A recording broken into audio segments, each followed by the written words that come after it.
Hello आणि नमस्कार. मी सुवर्णाचे जग या आपल्या मराठी यूट्यूब चॅनलमध्ये तुम्हा सगळ्यांचं मनापासून खूप खूप हार्दिक स्वागत करत आहे.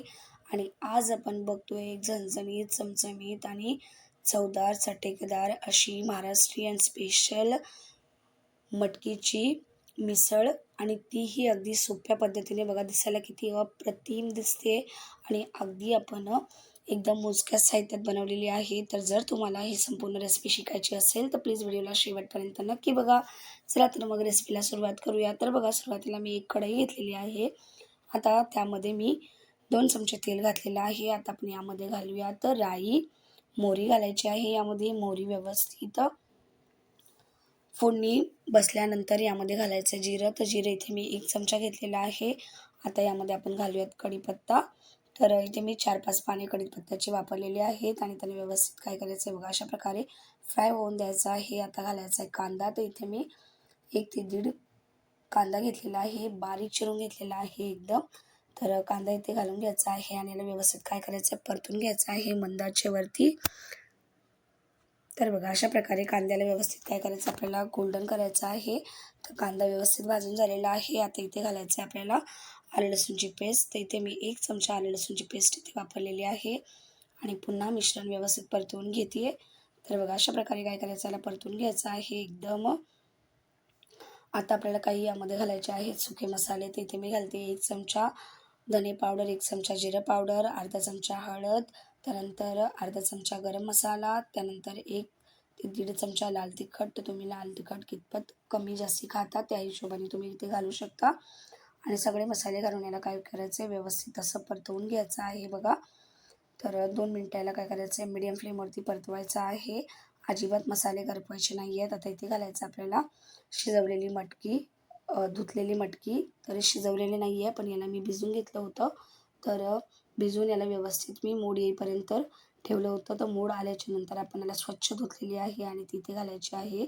तर ही कच्चीच मटकी आहे, फक्त भिजवलेली आहे. तर याला इथे यामध्ये घालायचं आहे आणि मटकी जेव्हा आपल्याला बनवायची आहे तर भिजवल्याच्या नंतर याला व्यवस्थित काय करायचं, आपल्याला निवडायचं सुद्धा आहे. कधी-कधी असं होतं की कुठचे मटकीचे दाणे भिजत नाहीत, मग ते दाताखाली येतात. तर ते निवडून काढायचे आपल्याला व्यवस्थित. आणि बघा, अशा प्रकारे याला काय करायचं, मस्त मिक्स करून घ्यायचं आहे. आणि आता यामध्ये घालूयात चवीपुरतं मीठ आणि पुन्हा याला मिक्स करून घेऊयात बघा अशा प्रकारे. आणि हे बनवायला खूप सोपंच आहे. त्यानंतर जेव्हा आपल्याला कंटाळा येतो स्वयंपाक करायला वगैरे, किंवा मग अचानक कोणी पाहुणे येतात, तर त्यावेळेला आपण ही रेसिपी ट्राय करू शकतो. बनवायला जास्त वेळसुद्धा लागत नाही आणि एकदम वेगळीच आणि चवीची अशी रेसिपी तयार होते. आता मी थोडीशी यामध्ये घालते आहे कोथिंबीर बारीक चिरलेली. तर बारीक चिरून कोथिंबीर घालते इथे थोडीशी. त्यानंतर आता इथे आपल्याला काय करायचं आहे, हे सगळं मिश्रण मिक्स करून घ्यायचं आहे आणि याला झाकण ठेवून शिजवून घ्यायचं आहे. तर मटकी आपली भिजलेली आहे, त्यामुळे याला शिजायला काही जास्त वेळ लागत नाही. तर बघा, त्याला मी मस्त मिक्स करून घेतलेलं आहे अशा प्रकारे. आणि याला झाकण ठेवून आपल्याला एक 5 ते 7 मिनिटं शिजवायची आहे मीडियम फ्लेमवरती. पाण्याचा वगैरे काही वापर करायचा नाही आहे. तर इथे मी झाकण ठेवून दिलेलं आहे. मटकी शिजत आहे, तोपर्यंत काय करूयात, आपण पुढची तयारी करायची आहे. तर बघा, आता एक 7 मिनिटाच्या नंतर ना आपली मटकी शिजून तयार झालेली आहे बघा. तर मी पाण्याचा वगैरे अजिबात इथे वापर केलेला नाही आहे. तर मटकी शिजून झालेली आहे, याला बाजूला ठेवून देऊयात आणि पुढची तयारी करूयात. तर आता आपल्याला मसाला बनवायचा आहे. तर त्यासाठी मी एक मिक्सरचा जार घेतलेला आहे. आता यामध्ये मी घालते आहे नारळ. तर इथे मी सुका नारळ घेतलेला आहे. तर सुका नारळ अर्धी वाटीच्या आसपास आहे. त्याला मी असे स्लाइस कट करून घेतलेले आहेत बघा. आता यामध्ये मी घालते 1 ते दीड इंच आलं, त्यानंतर 7 ते 8 पाकळ्या आपल्याला लसूण घालायचा आहे आणि ते घालायचे आहे मुठीभर कोथिंबीर.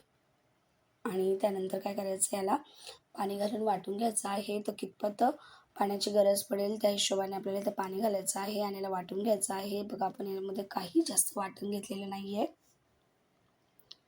तर बघा, त्याला आपण काय करूया, बारीक पेस्ट करून घेऊयात. तर बघा, आपलं मिश्रण वाटून झालेलं आहे. आता आपण काय करूया, तर याला फोडणी देऊयात मिसळला. तर फोडणी देण्यासाठी बघा, मी एक कढई घेतलेली आहे. आता यामध्ये मी पुन्हा 2 ते 3 चमचे तेल घालते. तर इथे तेलाचं प्रमाण थोडंसं जास्त ठेवायचं आहे, कारण आपल्याला काय करायचं आहे, तरी बनवायची आहे ना, त्यासाठी तेल थोडंसं जास्त ठेवायचं आहे. तर बघा, आता तेल मी 3 चमचे घातलेलं आहे. यामध्ये मी पुन्हा घालते थोडंसं मोहरी आणि त्यानंतर जिरं घालायचं आहे व्यवस्थित. तर अर्धा चमचा मोहरी आणि अर्धा चमचा मी जिरं घातलेलं आहे. त्यानंतर कढीपत्ता घातलेला आहे.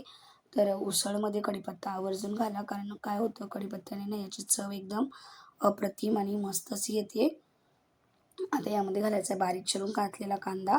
तर बघा कांदा इथे मी आता परत 2 कांदे घेतलेले आहेत मीडियम साईजचे आणि ते बारीक चिरून घेतलेले आहेत. ते इथे घालून घ्यायचं आहे आणि परतून घ्यायचं आहे मिश्रण. तर बघा मिश्रण असं मस्तपैकी परतून घ्यायचं आहे एकदम. कांदा लाल करायचा आहे. तर कांदा व्यवस्थित लाल होईपर्यंत त्याला काय करायचं आहे, मस्त परतवायचा आहे. तर कांदा परतून झालेला आहे. यामध्ये सुके मसाले घालूयात. 1 चमचा धने पावडर, 1 चमचा घालायचा जिरा पावडर, त्यानंतर अर्धा चमचा हळद, त्यानंतर घालायचं इथे अर्धा चमचा गरम मसाला आणि लाल तिखट घालायचं आहे. तिथे मी 2 चमचे लाल तिखट घालत आहे. सुरुवातीला मी 1 चमचा वापरला होता ना, तर 1 ते 1.5 चमचा आणि आता मी घातला आहे 2 चमचे. तर तुम्ही कितपत कमी जास्ती खाता त्या हिशोबाने तुम्ही घाला आणि सगळे मसाले परतून घ्यायचे आहेत. तर बघा अशा प्रकारे मसाले परतून घ्यायचे आहेत. तर आता इथे घालायचं आहे आपल्याला, काय करायचं आहे ना, पाणी घालायचं आहे. तर मी मिक्सरच्या जारमध्ये पाणी घेतलेलं आहे. तर सुरुवातीला काय करायचं आहे, पाणी घालायच्या अगोदर आपल्याला इथे जे आपण वाटण तयार करून ठेवलं होतं ते इथे घालून घ्यायचं आहे. तर बघा मी खोबऱ्याचं वाटण इथे घालून घेतलेलं आहे आणि याला मस्त परतून घेते एकदम. तर मिश्रण एकदम चांगलं परतून घ्यायचं आहे आणि तेल सुटेपर्यंत मिश्रणाला काय करायचं आहे, परतवायचं, म्हणजे यामध्ये जे आपण खोबरं वगैरे घातलेलं आहे ते व्यवस्थित परतवून जाईल. आता मिश्रण परतून झालेलं आहे. यामध्ये मी घालते आहे पाणी. तर पाण्याचं प्रमाण थोडंसं मी जास्त ठेवलेलं आहे, कारण काय याला शिजवायचं आहे आणि आपल्याला हे थोडंसं पातळच बनवायचं आहे, कारण उसळ किंवा मिसळ पातळच असते, कारण आपण ही पावाबरोबर खातो. तर बघा मस्तपैकी असं हे मिश्रण दिसत आहे बघा, अप्रतिम अशी तर्री आलेली आहे वरती. यामध्ये मी चवीपुरतं मीठ घातलेलं आहे आणि याला मस्त उकळी काढून घेतलेली आहे बघा. एकदम जबरदस्त अशी उकळी आलेली आहे, म्हणजेच आपली एकदम मस्त मटकीची उसळ तयार झालेली आहे. आता रस्सा तयार झालेला आहे. तर यामध्ये आपण घालूयात जी शिजवून ठेवली होती ना आपण मटकी, ती इथे घालायची आहे. ज्याची आपण सुकी मटकीची उसळ बनवून घेतली होती ती इथे घातलेली आहे आणि याला पुन्हा काय करायचं, 1-2 मिनटं आपल्याला शिजवून घ्यायचं आहे, जास्त नाही, फक्त 2 मिनटं. तर बघा एकदम मस्त तरी दिसत आहे बघा. तर याला चांगली उकळी काढून घ्यायची आहे. तर बघा मस्त एकदम उकळी आलेली आहे. तर गॅसचा फ्लेम करायचा आहे बंद आणि याला आता सर्व करूयात आपण. तर सर्व करण्यासाठी बघा मी एका भांड्यामध्ये याला काढून घेतलेलं आहे वाटीमध्ये आणि त्यानंतर ग्रेव्ही घालून घेतली. त्यावरती मी घातले थोडीशी आपण जी उसळ ठेवली होती ना भाजून, ती घेतलेली आहे शिजवून. त्यानंतर मी थोडंसं वरून फरसाण घातलेलं आहे.